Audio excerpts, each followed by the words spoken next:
Welcome to another TSE single slider.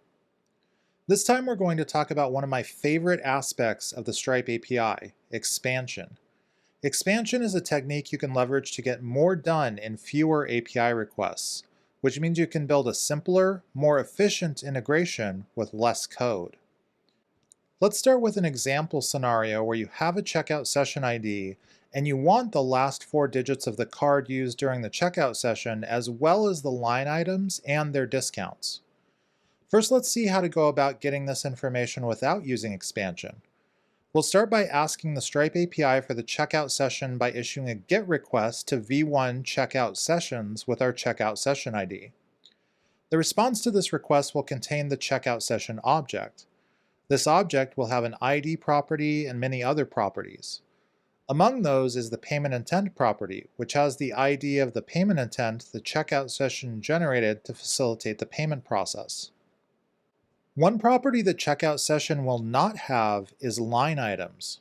We're going to talk more about why that property is missing later, but for now just note that even though we have the checkout session object, we still don't have the line items.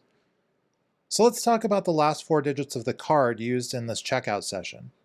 That information is not present on the checkout session itself, and it's not on the associated payment intent either, but we can use the payment intent as a stepping stone to get to the information we want. The next step is to ask the Stripe API for the payment intent associated with the checkout session. The Stripe API will provide the payment intent object and, like the checkout session, it will have an ID property along with various other properties.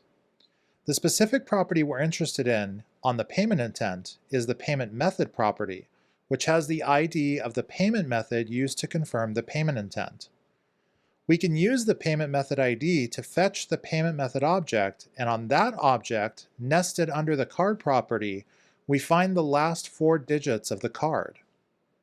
So after 3 API requests, we only ended up with the last 4 digits of the card, but we're still missing the line items and their discounts. Now let's try it with expansion. The process starts the same way, with a GET request to fetch the checkout session from the Stripe API.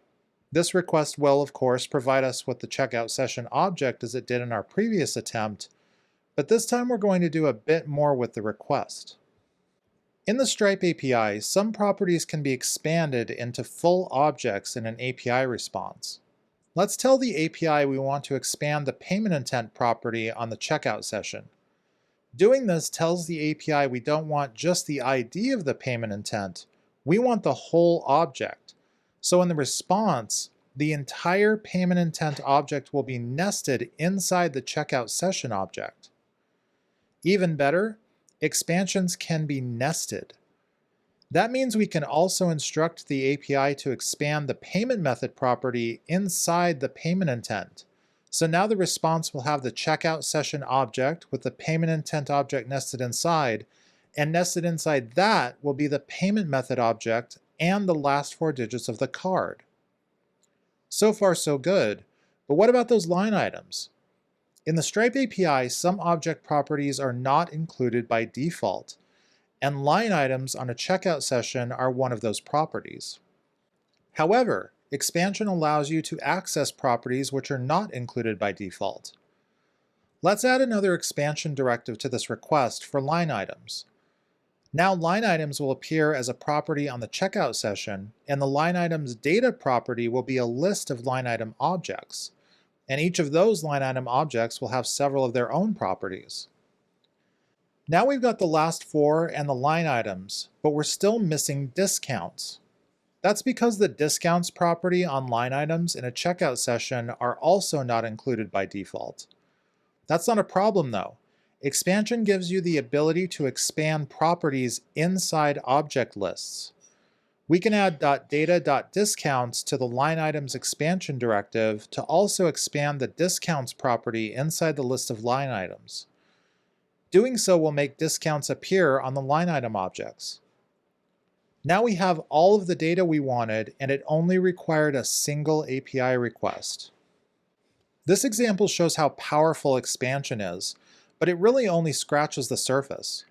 In this scenario, we only used GET requests to retrieve objects. But expansion can also be used in post requests when creating or updating objects. That means you can do things like update an object's metadata and at the same time specify the modified object in the response should have expanded properties. That can really cut down on the number of API requests you need to make. There is one notable limitation when it comes to expansion. You can't expand properties in an event delivered in a webhook. If you need properties expanded in an object contained inside an event, you'll need to retrieve that object from the API in a separate request, which includes expansion options.